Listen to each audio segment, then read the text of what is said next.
ग्लानिर्भवति भारत अभ्युत्थानम् अधर्मस्य तदात्मानं सृजाम्यहम्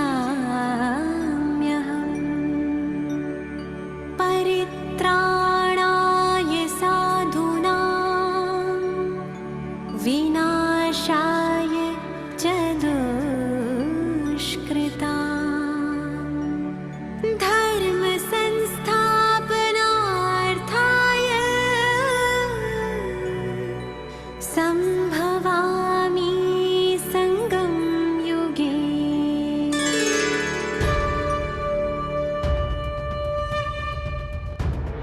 निराकार शिव है आए, गीता का ज्ञान सुनाए। निराकार शिव है आए, गीता का ज्ञान सुनाए। ब्रह्मा तन आधार ले सच्ची सच्ची गीता सुनाए। निराकार शिव है आए, गीता का ज्ञान सुनाए।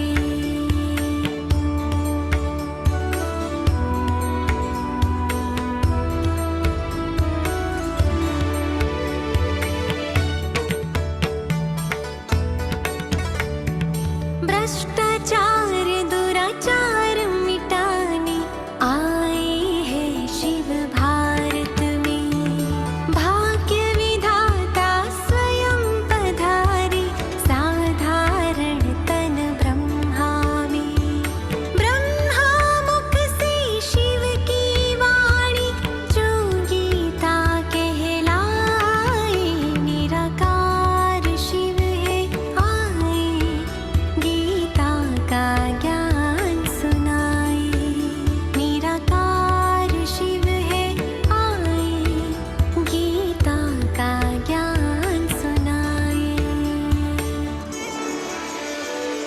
सर्वधर्मान् परित्यज मामेकं शरणं व्रज।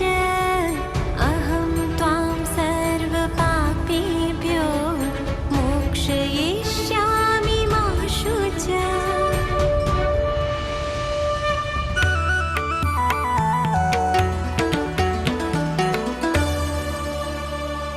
देह के धर्मों को त्यागो, माया से तुम दूर भागो। एक मुझे बस याद करो, अपने पापों को भस्म करो। सर्वशास्त्रमयी शिरोमणि में ये संदेश सुनाए। निराकार शिव है आए, गीता का ज्ञान सुनाए। निराकार शिव है आए, गीता का ज्ञान सुनाए। ब्रह्मा तन आधार ले सच्ची सच्ची गीता सुनाए। निराकार शिव है आए, गीता का ज्ञान सुनाए।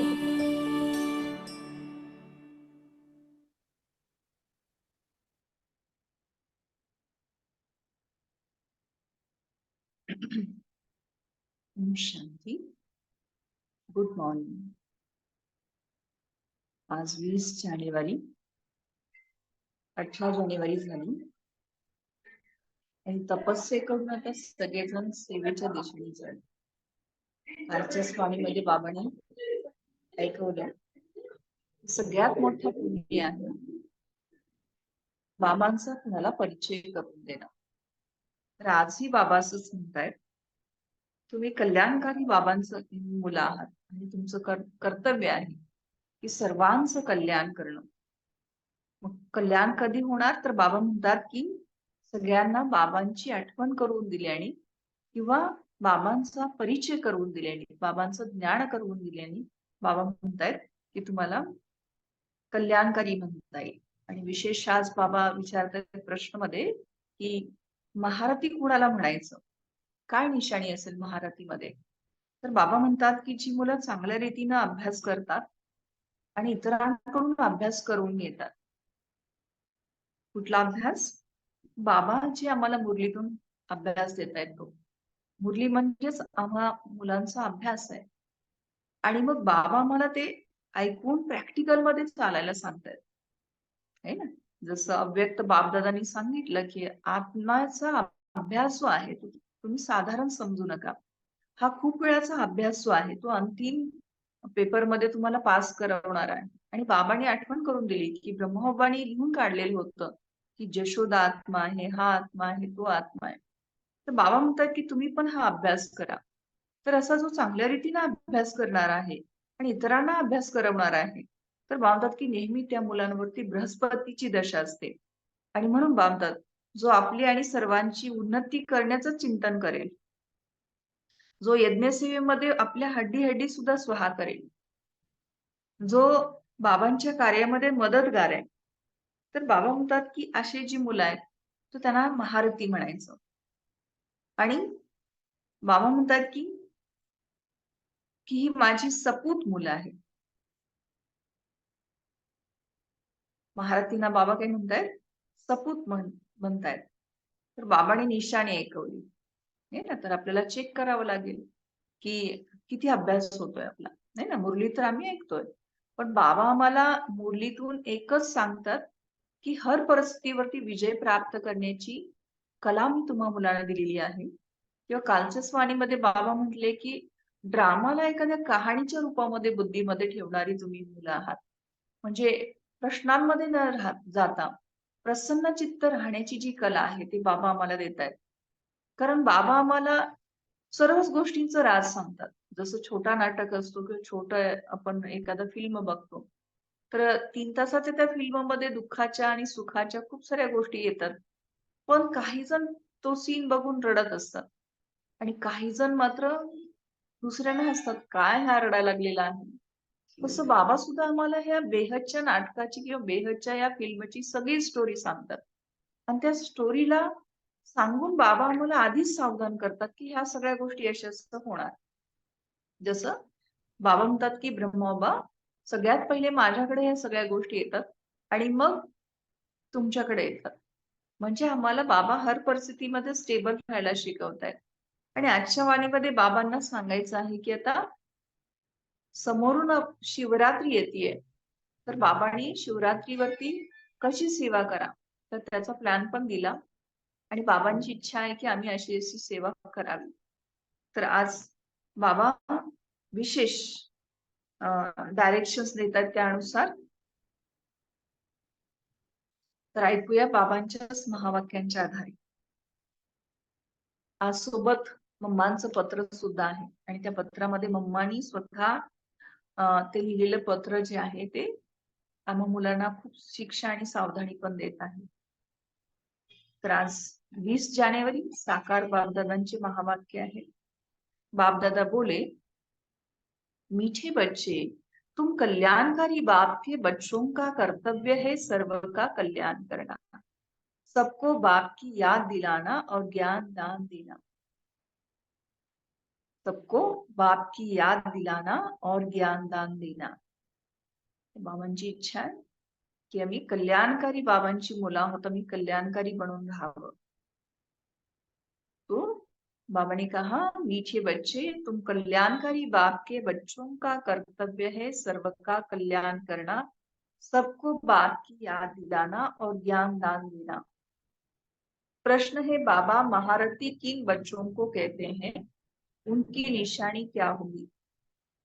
उत्तर है, जो अच्छी रीति पढ़ते और पढ़ाते हैं, जिन पर सदा बृहस्पति की दशा है, जो अपनी और सर्व की उन्नति का सदा ख्याल रखते हैं, जो यज्ञ सेवा में हड्डियां देते हैं, जो बाबा के कार्य में मददगार रहते हैं, वह है महारथी.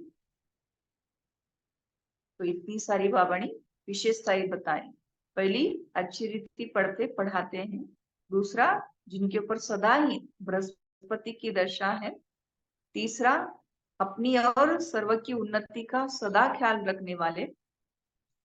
और चौथा, यज्ञ सेवा में हड्डियां देने वाला, और पांचवा, बाबा के कार्य में मददगार रहने वाला।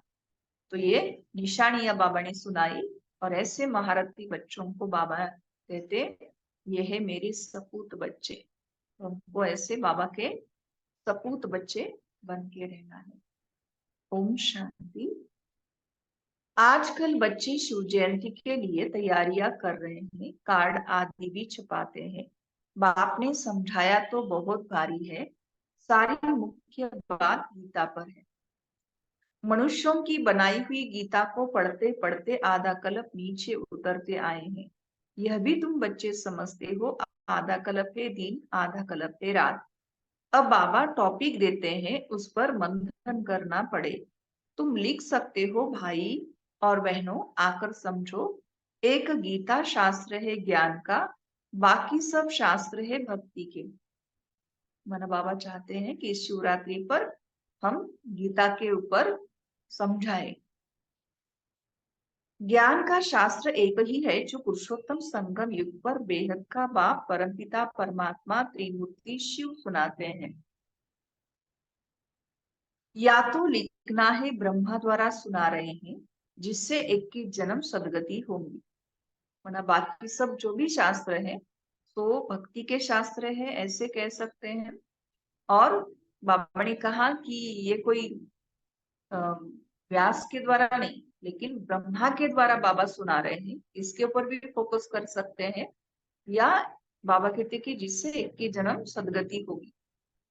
ज्ञान की गीता से एक की जन्म का वर्षा मिलता है, फिर 63 जन्म भक्ति की गीता चलती है, जो मनुष्यों की बनाई हुई है। बाप तो राजयोग सिखलाकर सदगति कर देते हैं, फिर सुनने की दरकार नहीं रहती। इस ज्ञान की गीता से दिन हो जाता है। फिर बाबा कहते कि ग्रंथ लगाने की या ग्रंथ सुनने की जरूरत नहीं पड़ेगी, क्योंकि बाबा ने कहा 21 जन्म के लिए इस गीता से वर्षा मिल जाता है, सदगति हो जाती है या दिन हो जाता है। यह ज्ञान का सागर बाप ही सुनाते हैं, जिससे एक की जन्म गति सदगति होती है। सुनाने वाला स्वयं भगवान ज्ञान सागर है, ब्रह्मा के द्वारा सुनाते हैं, ऐसे बाबा सुना रहे हैं।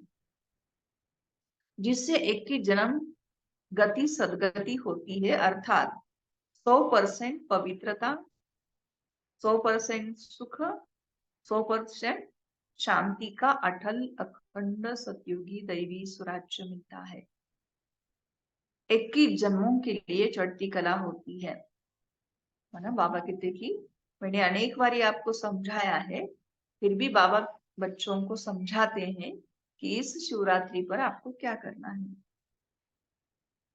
तो यह ज्ञान का सागर बाप ही सुनाते हैं, जिससे एक की जन्म गति सदगति होती है, अर्थात 100% पवित्रता सुख शांति का अटल अखंड सतयुगी दैवी स्वराज्य मिलता है।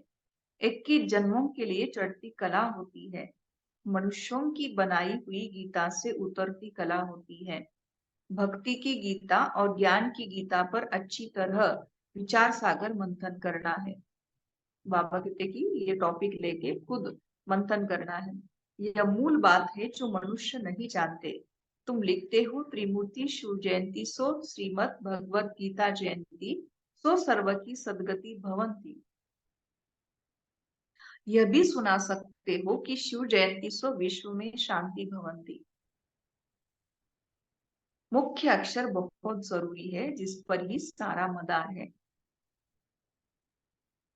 बाबा चाहते हैं मुख्य अक्षर बहुत जरूरी है। क्या मुख्य बताया बाबा ने?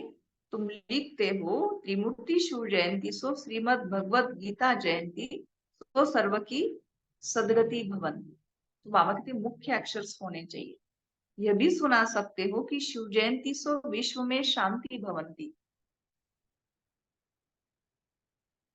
तुम सबको बतला सकते हो कि मनुष्य मनुष्य की सदगति कर नहीं सकते, भगवान सदगति करने आते हैं पुरुषोत्तम संगम युग पर, जब जो अब हो रही है। यह 2-3 पॉइंट्स मुख्य है। शिव और कृष्ण की गीता का कॉन्ट्रास्ट तो है ही। त्रिमूर्ति शिव भगवान से संगम पर गीता सुनाने से सदगति होती है। त्रिमूर्ति शिव भगवान से संगम पर गीता सुनने से सदगति होती है।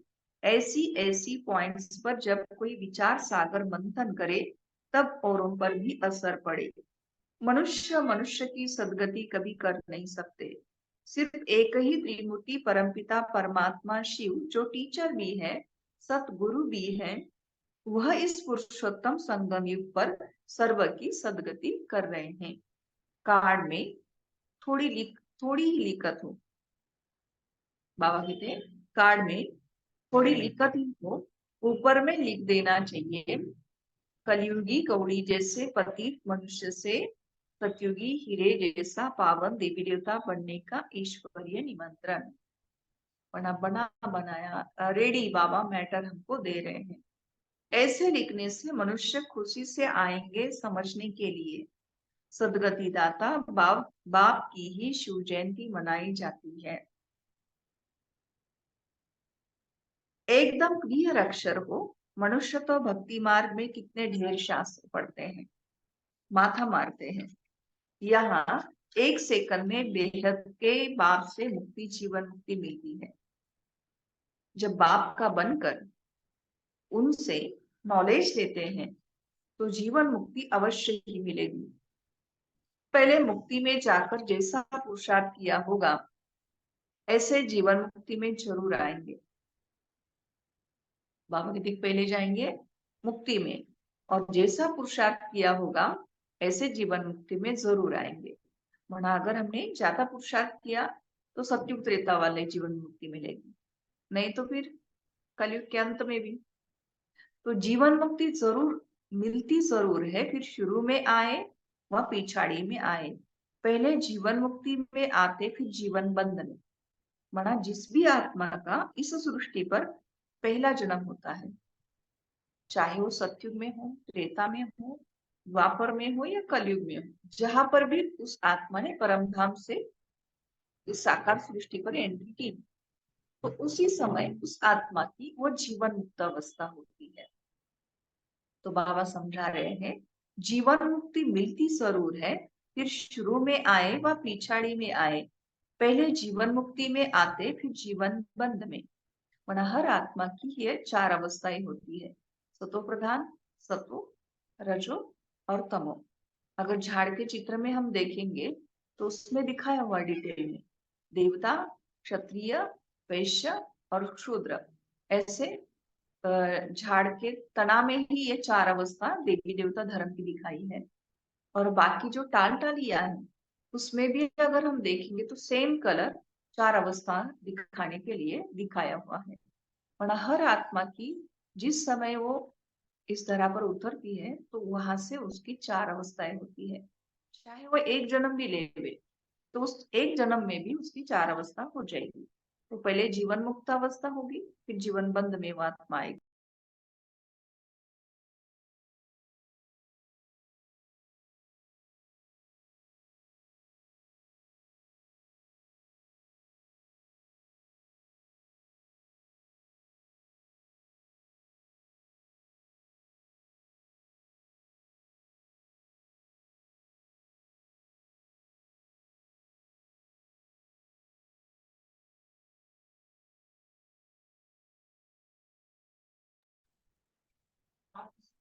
सबको ऐसे बाबा आपको पुश भी करते रहते हैं, समझाते भी रहते हैं, लेकिन बाबा कहते कि तकदीर में नहीं है। कल्याणकारी बाप के बच्चे तो कल्याण करना चाहिए। अगर आप कल्याणकारी बाबा के बच्चे हो तो बाबा कहते कि आपका भी कर्तव्य है किसी का कल्याण करना। नहीं तो बाप समझेंगे कि यह कहने मात्र कहते हैं कि हम शिव बाबा के बच्चे हैं। लगा ना? तो बाबा कहते कि अगर आप नहीं कल्याण कर रहे हो तो बाबा कहेगा कि आप कहने मात्र ऊपर ऊपर बस कहते हो कि हम शिव बाबा के बच्चे हैं, कल्याण तो करते नहीं। साहूकार अथवा गरीब कल्याण तो सबका करना है, परंतु पहले गरीब उठाएंगे क्योंकि उनको फुर्सत है ना। सहज रीति बाबा शॉर्टकट रास्ते से कैसे हमको प्राप्ति हो सकती है वो सुना रहे हैं। जैसे कल की वाणी में बाबा ने कहा था कि आप बहुत सेवा करते हो, लेकिन प्राप्ति में देखा जाए तो बहुत कम आत्माएं बाबा के बन जाते हैं। और इसलिए बाबा ने कहा था कि घेराव डालो, सेंटर्स का घेराव डालो तो बहुत आएंगे। वैसे आज बाबा सुना रहे हैं, साहूकार अथवा गरीब कल्याण तो सबका करना है, परंतु पहले गरीब उठाएंगे क्योंकि उनको फुर्सत है। ड्रामा में नूंद ही ऐसी है क्या कि गरीब पहले उठाएंगे। एक साहूकार अगर अभी आ जाए तो उनके पीछे ढेर आ जाए।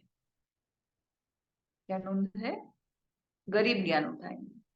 अगर एक साहूकार बाबा के अभी आ जाए तो उसके पीछे ढेर आ जाएंगे। अब अगर महिमा निकले तो ढेरों के ढेर आ जाए। बाबा की अगर महिमा निकले तो बाबा कहते कितने आएंगे? ढेरों के ढेर। तुम्हारा है ईश्वरीय मर्तबा, तुम अपना भी और औरों का भी कल्याण करते हो, है ना शा? बाबा कहते कि आपका ईश्वरीय मर्तबा है, तुम अपना भी और औरों का भी कल्याण करते हो। जैसे लौकिक में किसी को कोई मर्तबा मिल जाता है, पोस्ट मिल जाती है, पोजीशन मिल जाती है, तो उस पोजीशन से कई आत्माओं का वो कल्याण करते रहते हैं। बाबा कहते कि आपका सबसे ऊंचा मर्तबा है ईश्वरीय मर्तबा। जो अपना ही कल्याण नहीं करते तो औरों का भी कर नहीं सकते। बाप तो है कल्याणकारी, सर्व का सदगति दाता, तुम भी मददगार हो ना। तुम जानते हो वह है भक्ति मार्ग की दशा। सदगति मार्ग की दशा एक ही है, जो अच्छी रीति पढ़ते और पढ़ाते हैं उन पर बृहस्पति की दशा।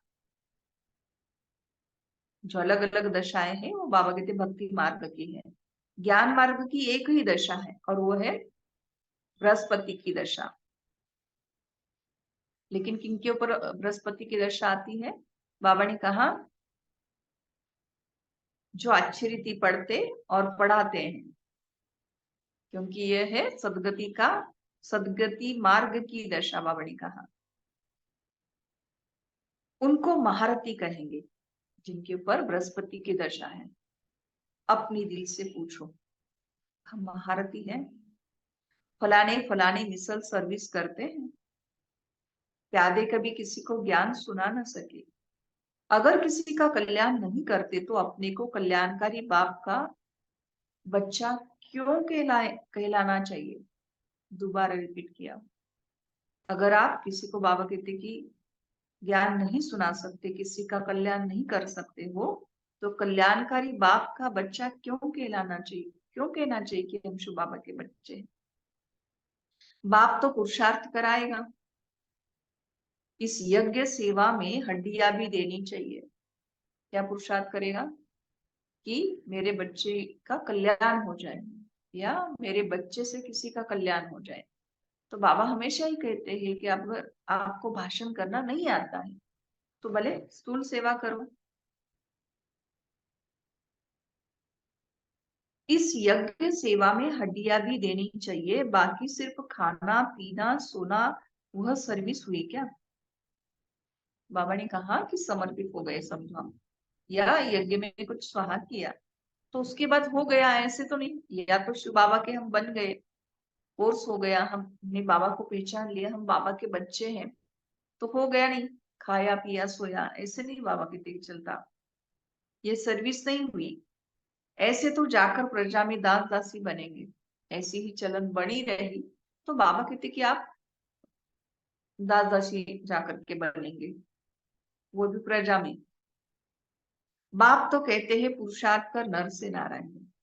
बाबा की इच्छा है ऐसा अभ्यास करो, ऐसा पुरुषार्थ करो जो नर से नारायण बनो। सपूत बच्चों को देख बाप भी खुश होंगे। लौकिक बाप भी देखते हैं यह तो बहुत अच्छा मर्तबा पाने वाला है, तो देखकर खुश होंगे। पारलौकिक बाप भी ऐसे कहते हैं। बेहद का बाप भी कहते हैं कि हम तुमको विश्व का मालिक बनाने आए हैं, अब तुम औरों को भी बनाओ। क्या? विश्व का मालिक। बाकी सिर्फ पेट की पूजा करने से क्या फायदा होगा? सबको सिर्फ यही बताओ कि शिव बाबा को याद करो। भोजन पर भी एक दो को बाप की याद दिलाओ तो सब कहेंगे कि इनकी शुबाबा से बहुत प्रीत है। समझा? ये तो सहज है ना। मना बाबा ने कहा कि बाप तो पुरुषार्थ कराएगा इसका, कल्याणकारी बच्चों को बनाने का। तो बाबा ने कितनी सारी बातें बनाई। यज्ञ सेवा में हड्डी देना पड़ेगा, खाना पीना सुना इसको सेवा नहीं कहेंगे। या बाबा ने कहा कि जैसे बाबा हमको विश्व का मालिक बनाने आए हैं, तो हमको भी औरों को विश्व का मालिक बनाने की सेवा करनी चाहिए। इतनी ही सेवा नहीं, खाली पेट पूजा हो गई हो गया, इतनी बाबा कहते कि सेवा कोई फायदे वाली नहीं है ना। लौकिक वाले भी क्या करते हैं कि लौकिक में भी हम ऐसे थोड़ी कहते हैं कि जितना पेट को मिलता है खाने के लिए उतना बस चाहते हैं ना कि इससे ज्यादा हो जाए। फिर बड़े वो संपत्ति, मकान नहीं है तो मकान बन जाए, गाड़ी नहीं है तो गाड़ी बन जाए। या किसी के पास गाड़ी मकान है तो वो एक है तो ऐसे नहीं कहेगा कि अभी हो गया बस, वो चाहेगा और एक हो जाए। तो ऐसे बाबा ने कहा कि सिर्फ पेट की पूजा करने से फायदा होगा क्या? सबको सिर्फ यही बताओ कि शिव बाबा को याद करो। भोजन पर भी एक दो को बाप की याद दिलाओ तो सब कहेंगे कि इनकी शिव बाबा से बहुत प्रीत है। ये तो सहज है ना। ये छोटी छोटी बातें भी करेंगे तो भी बाबा कहते हैं कि कल्याणकारी बन के रहेंगे। इसमें क्या नुकसान है? ठीक है, बाबा कहते हैं कि ये सारी चीजें करने में आपको क्या नुकसान है? टेव पड़ जाएगी तो खाते रहेंगे और बाबा को भी याद करते रहेंगे। दैवी गुण भी जरूर धारण करने हैं। अभी तो सब पुकारते हैं हे पतित पावन आओ, तो जरूर पतित हैं। शंकराचार्य भी शिव को याद करते हैं क्योंकि वही पतित पावन है ना। शंकराचार्य माना संन्यास धर्म के संस्थापक। तो बाबा कहते कि वो तो माना लौकिक में तो ऐसे जो भी ब्रह्मचारी होते हैं तो उनको तो पावन समझते हैं, और जो गृहस्थी है उनको पतित समझते हैं। लेकिन बाबा कहते कि शंकराचार्य भी शिव बाबा को याद करते हैं क्योंकि बाबा कहते कि भले वो ब्रह्मचारी है लेकिन फिर भी पतित है।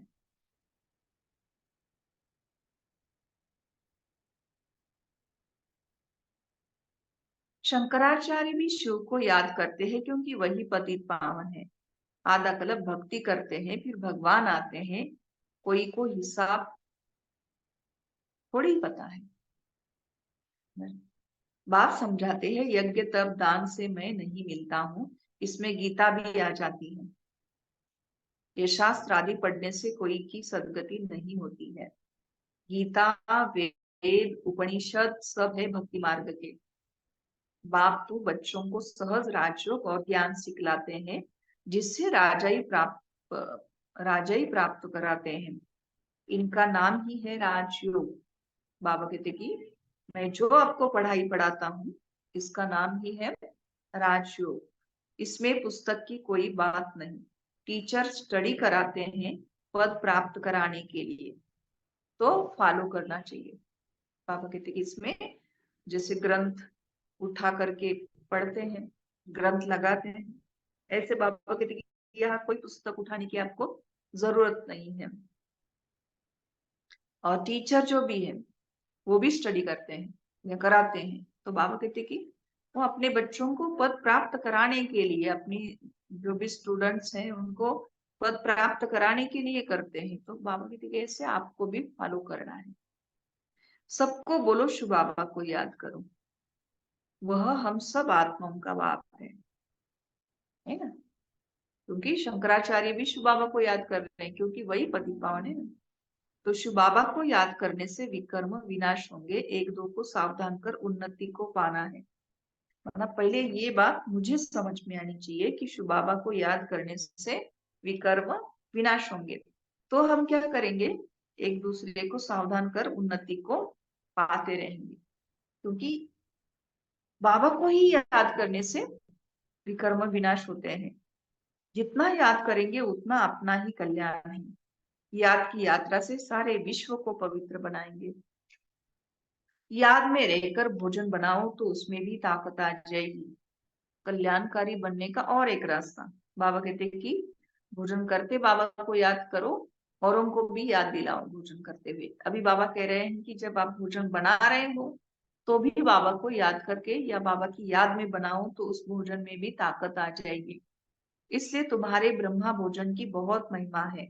वह भक्त लोग भोग लगाते हैं तो भी राम राम कहते रहते हैं।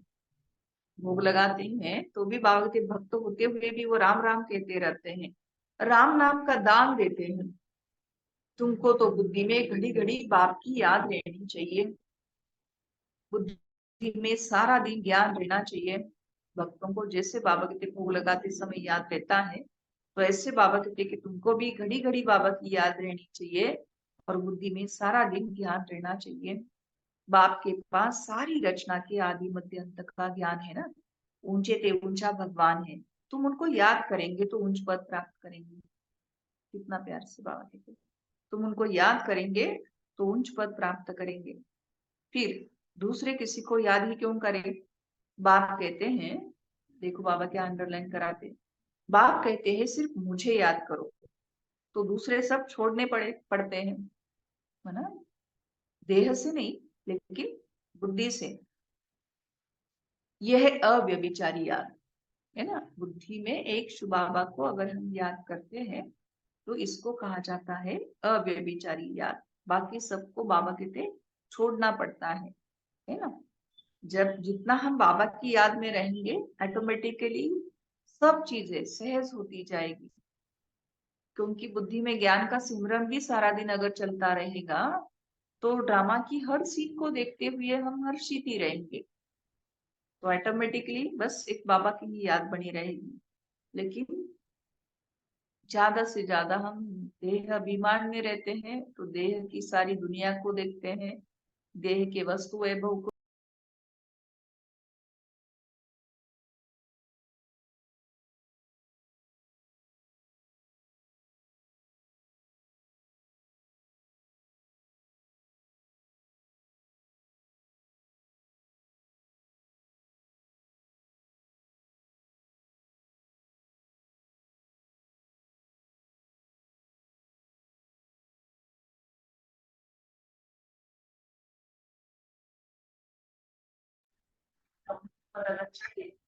भी पुरुषार्थ करो।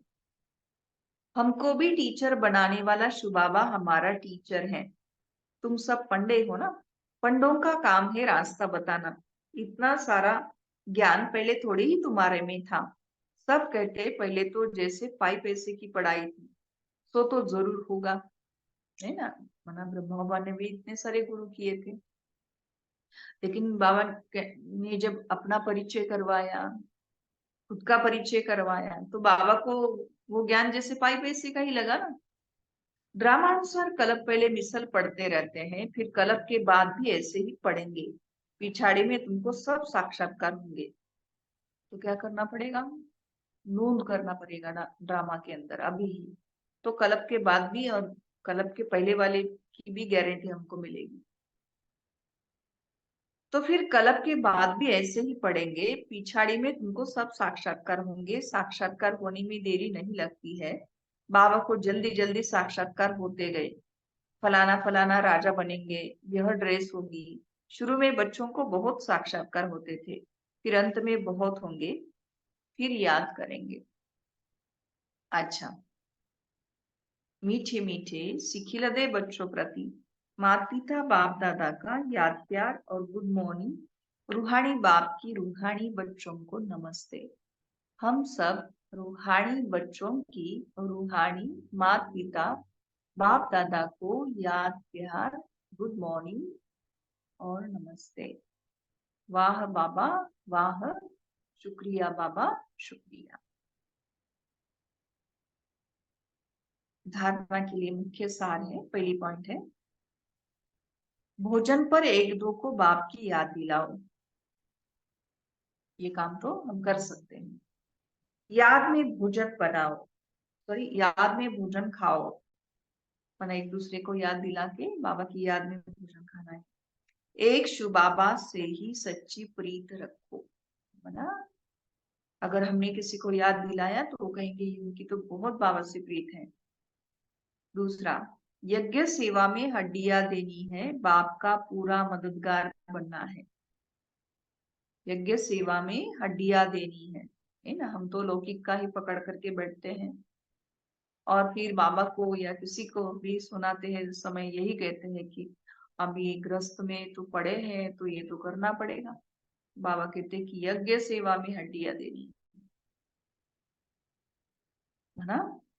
इस बात को समझना पड़ेगा क्योंकि बाबा कहते हैं कि कमल पुष्प के समान कारोबार करना है। अगर हम कमल पुष्प के समान यहाँ पर कारोबार करना सीख गए तो ही विश्व महाराजन बनेंगे, तो ही हम पूज्य आत्माएं बनेंगे। तो इसलिए तो बाप का पूरा मददगार बनना है।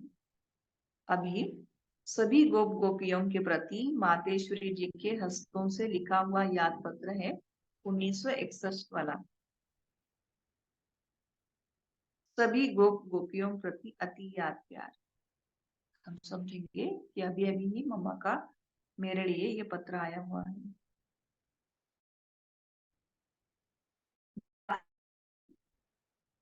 सुनाए बात समाचार कि आप सब गृहस्थ व्यवहार में रहते कमलकुल समान अपनी जीवन में सफलता को पाते रहते हो ना। देखो पहला ही महावाक्य, लाडले गोप तो अब सर्विस को अच्छी रीति उठाने के पुरुषार्थ में लग गए। लाडले गोप तो अब सर्विस को अच्छी रीति उठाने के पुरुषार्थ में लग गए हैं। बहुत अच्छा है। आखिर भी अपने परम पूज्य बाप का परिचय सबको मिलना ही है। यह तो जानते हो कि इस उच्च प्राप्ति को कोटों में कोई ही पा सकेंगे। माना मैं इतनी सेवा कर रही हूँ या मैं इतना सेवा कर रहा हूँ तो इतनी प्राप्ति होनी चाहिए। बाबा मम्मा कहते हैं कि नहीं, इस उच्च प्राप्ति को कोटों में कोई ही पा सकेंगे, परंतु ऐसे फूल जरूर निकलेंगे तो ना। अच्छा, तेज रफ्तार से सर्विस को बढ़ाते चलो। सेवा की रफ्तार मम्मा चाहते हैं कि तेज हो। खजाना अविनाशी ज्ञान धन का तो बहुत अनोखा है, अखूट है। कितना भी बांटो अखूट है, जो बाप द्वारा सभी बच्चों को मिलता ही रहता है। कोई इसे प्राप्त कर ले तो जन्म जन्मांतर के लिए मालामाल बन जाए। अविनाशी ज्ञान धन का अगर मम्मा कहते हैं कि ये खजाना किसी को प्राप्त हो जाए तो जन्म जन्मांतर के लिए मालामाल बन जाए, यह चीज ही ऐसी है। कहो लाडले गोप गोपिया, ठीक बात है ना। मम्मा पूछ रहे हैं, आप सभी गोप गोपिया अतीन्द्रिय सुखमय जीवन के अनुभव से जीवन बिताते चलते चलो। क्या अंडरलाइन करा रहे हैं मम्मा? अतीन्द्रिय सुखमय जीवन के अनुभव से जीवन बिताते चलते चलो। इंद्रियों से परे वाला सुखमय जीवन, इसका अनुभव जीवन में करते करते अपना जीवन जो है वो बिताते चलो, ऐसे मम्मा चाहते हैं।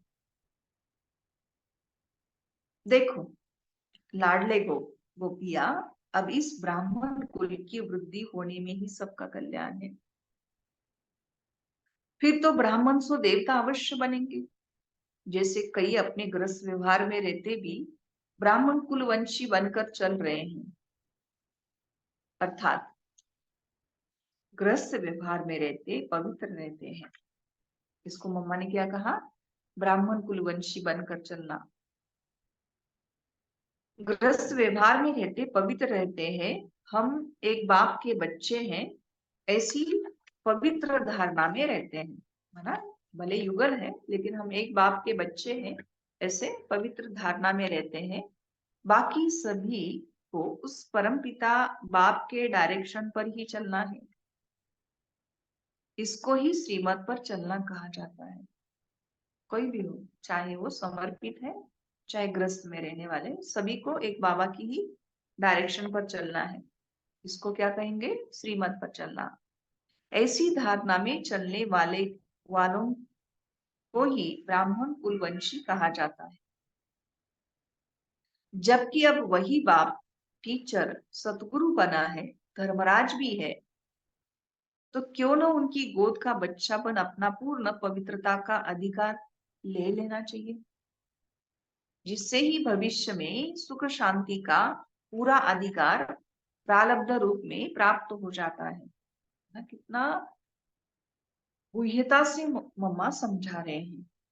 मम्मा ने कहा कि अगर हम बाबा की श्रीमत पर चलते हैं, ऐसी धारणा में चलते हैं, तो ही हमको ब्राह्मण कुलवंशी कहा जाता है।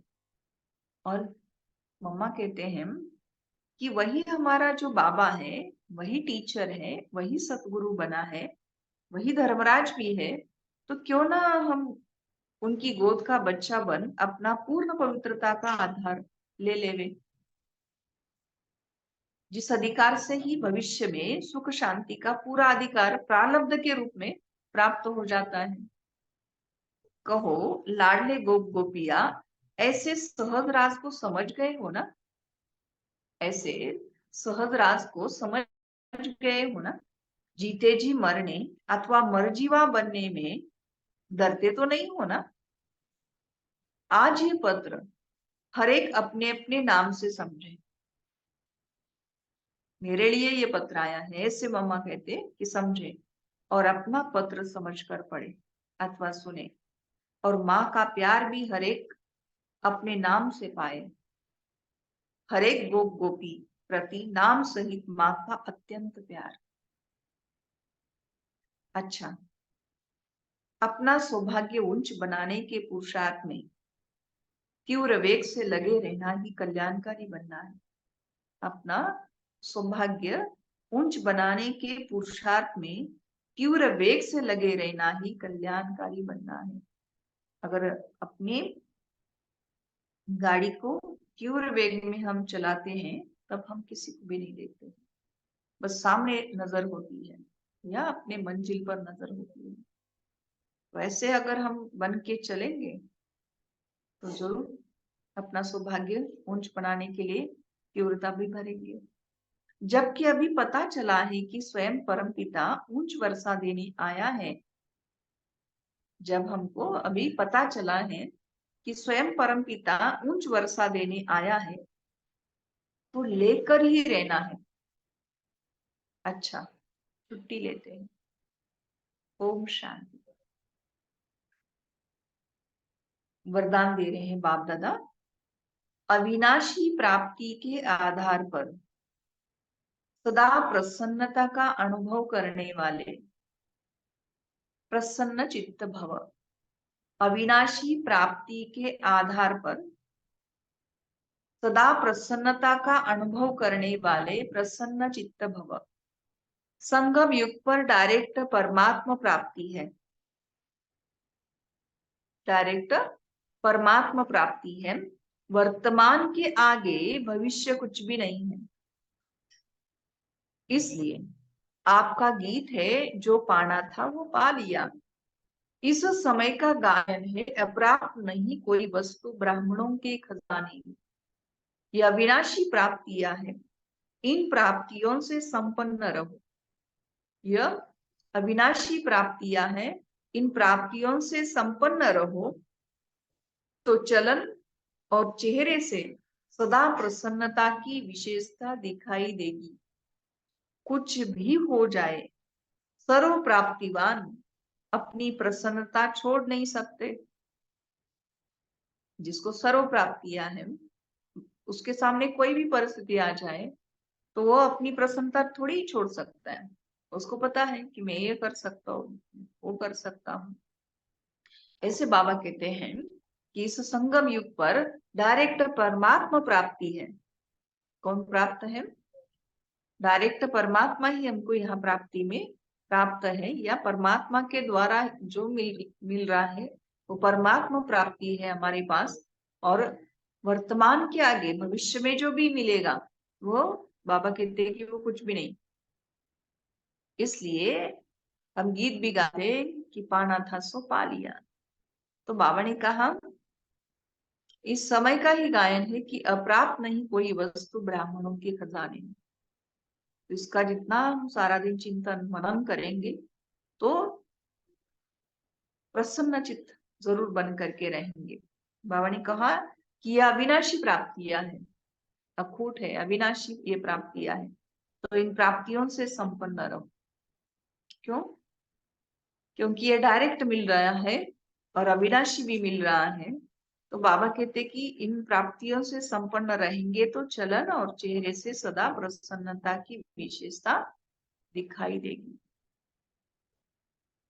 और इसलिए ही हमारा नाम, जब हम देवी कुल में पूज्य स्वरूप में होंगे, तो आज भी हम देखते हैं ना, कोई भी अगर निमंत्रण कार्ड होता है उसके ऊपर लिखते हैं, मना नाम लिखते, फलाना फलाना देव या देवी प्रसन्न।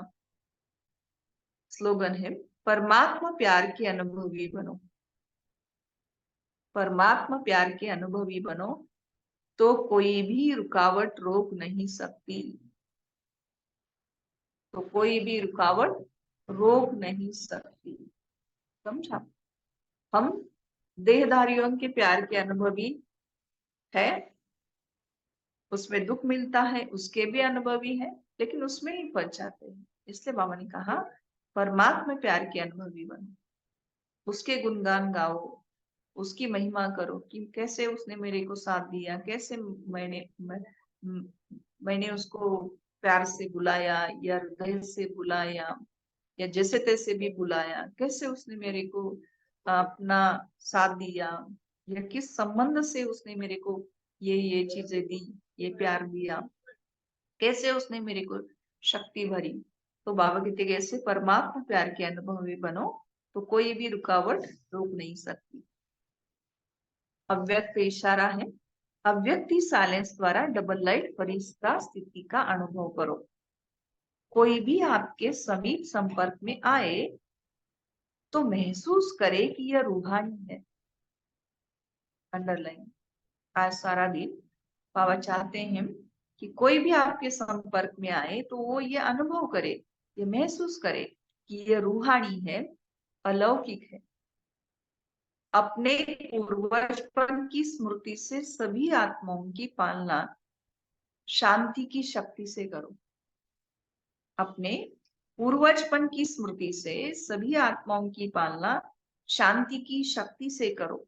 आपका फर्ज है अशांति के वायुमंडल में आत्माओं को शांति का दान देकर उनमें शांति की, सहन शक्ति की हिम्मत भरना। इसके लिए अपनी वृत्ति द्वारा, मनसा शक्ति द्वारा विशेष सेवा करो। लाइट हाउस बन, सर्व को शांति की लाइट। बाबा ने कहा क्या करना पड़ेगा? अपनी वृत्ति के द्वारा, मनसा शक्ति के द्वारा विशेष सेवा करनी पड़ेगी। तब उन आत्माओं को हम अशांति के समय में भी शांति का दान देकर उनमें शांति की, सहन शक्ति की हिम्मत भर सकेंगे। तो ऐसे बाबा चाहते हैं कि लाइट हाउस बन, सर्व को शांति की लाइट दो। ओम शांति। तो आज विशेष बाप दादा ने शिवरात्रि को कैसे मनाना है वो भी अंडरलाइन कराया, और स्वयं के और अन्य आत्माओं के कल्याणकारी कैसे बन करके रहे, वो बहुत सारी युक्तियां आज बाबा ने हमको दी है। तो आज का हम सम्मान लेंगे। मैं ईश्वरीय मर्तबे से संपन्न आत्मा हूँ, या मैं ईश्वरीय मर्तबा वाली आत्मा हूँ, है ना। जैसे लौकिक में जो मर्तबा होता है, उस मर्तबे से वो आत्मा अपने सीट पर होने के कारण अपनी सीट का इस्तेमाल करके वो कोई भी चीज कर सकती है। ऐसे आज बाबा ने याद दिलाया कि पाना था सो पा लिया गीत गाने वाले परमात्मा प्राप्ति वाले आप बच्चे हो। इसलिए पूरा दिन हम चिंतन मनन में रखेंगे, और अलौकिकता का बाबा ने कहा कि आपको अनुभव करना है कि ये कोई लौकिक नहीं, ये रूहानी है, ऐसे अनुभव करना है। तो इसलिए इस सोमान में हम रहेंगे। अच्छा, ओम शांति।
और चाल फरिश्तों जैसी हो, जो काल विशेष नवाए, हर हाल में यूं खुशहाल रहो, जो जग निहाल हो जाए, और चाल फरिश्तों